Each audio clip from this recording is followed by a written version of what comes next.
Hi everyone, Paul Morbid here, Morbid Team Entertainment and Bullocks Repair Philippines.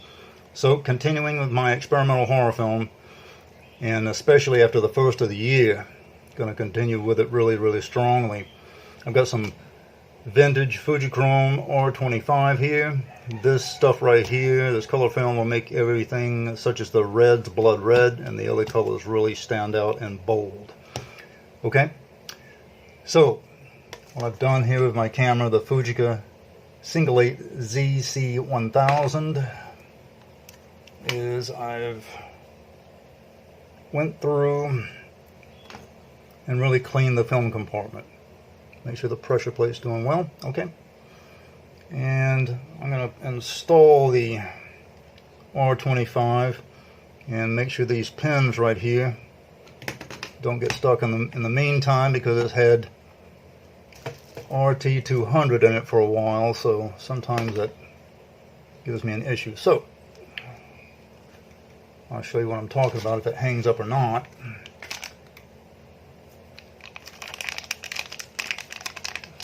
This is new film, but I've just opened it from the foil. Alright, so the original Fujichrome for the Single 8, if you don't, those of you who don't know, it came with this film guard. And it just comes right off very easy. It was to protect the film. There's a arrow on here, and that's going to show you if you can advance the film and if the film is going to advance properly. If you're in doubt and you get through the film somewhere, we can always do the marker test, as I've just done here. Alright, even somewhere else in there. So I'm going to open this up, and sometimes if you've had a different cartridge of film in here, alright, such as this RT200 that I have, and you put another one in, such as this one, the pin setting, which is right here by my finger, okay, and that will tend to catch on the pins right here, so you have to make sure it's locked properly. I'll show you what I mean. So what I'm pointing to is this right here on the cartridge. This little notch right here, and there's a pin setting. And it's different from the 25 is different from the 200. Alright? So I'm going to drop this in here.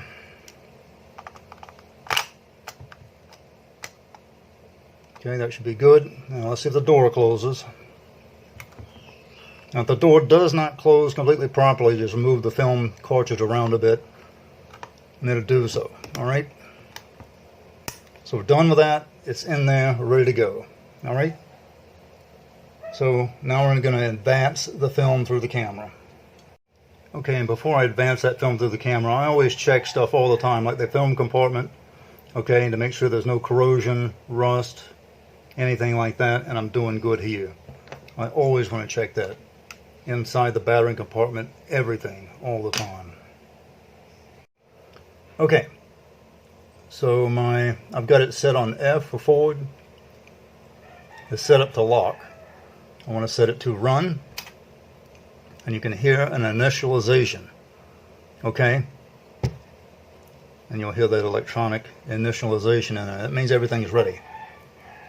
If you don't get that, you need to tighten your battery compartment screw a little bit more, so that the batteries will have a better connection to those springs in there. Alright, so next on my shutter button here, okay, which is right there, I want to go ahead and test it just for a bit. See, I got it set at 18 frames per second.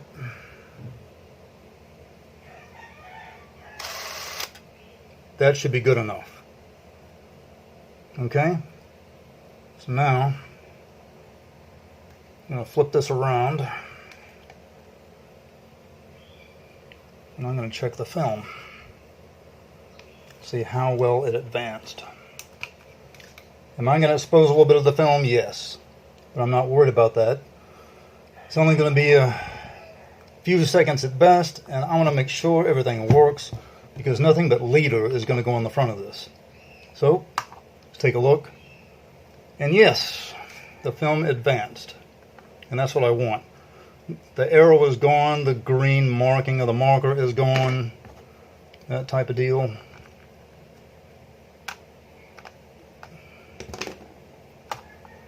Get that back in there.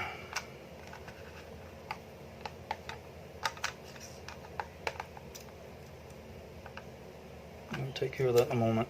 Anyway. So, that's that. Everything's looking good. Okay. Alright. Next. And yes, by the way, you can wind this down right here. My fingers just wouldn't pull it down at the time, but you can just wind that down there. Put your finger in there and just turn it back. Okay? It will. Anyway.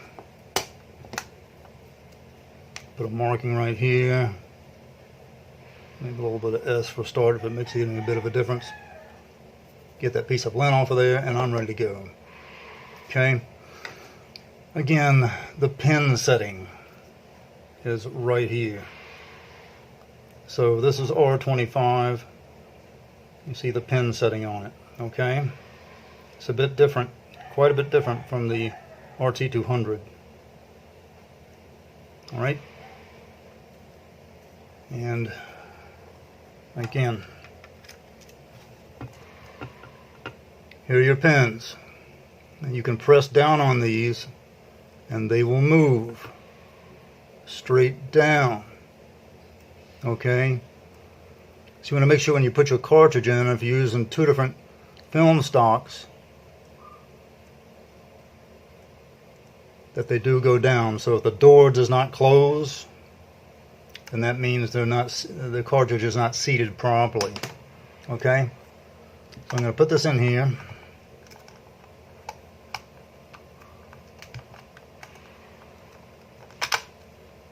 Okay, so I'm done. A couple of taps to make sure. Okay, and I'm ready to go. The R25 Fujichrome single 8. Close it. Push down and turn. And I'm ready to go. I am set for any time in the moment, and especially after the first of the year. The next thing I want to do with this, as I flip it around,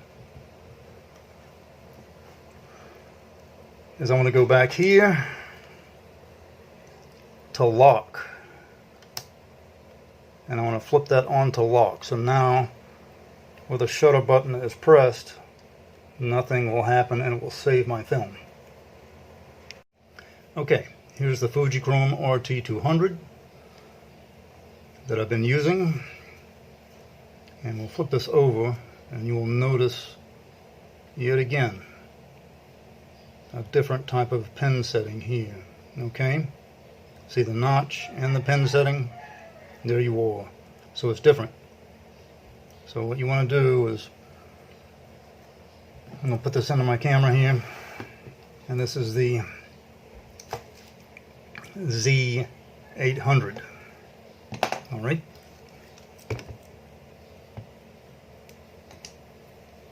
And there you are.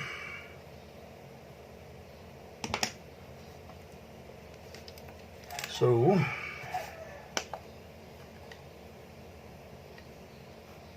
I'll slide this in here.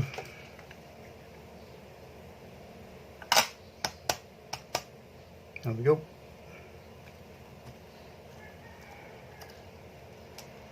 And that closes. Alright, so we're good. So I'm going to film some things in the meantime, which I probably am. But most of the time, I'm going to have this camera for some extra effects, setting it at about around 36 frames per second.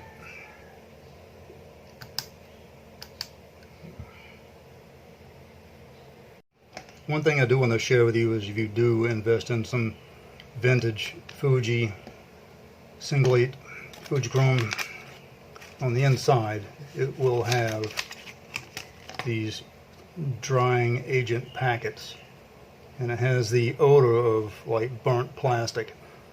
The film cartridge, the film smells the same way, and it's going to make the inside of your camera smell like that.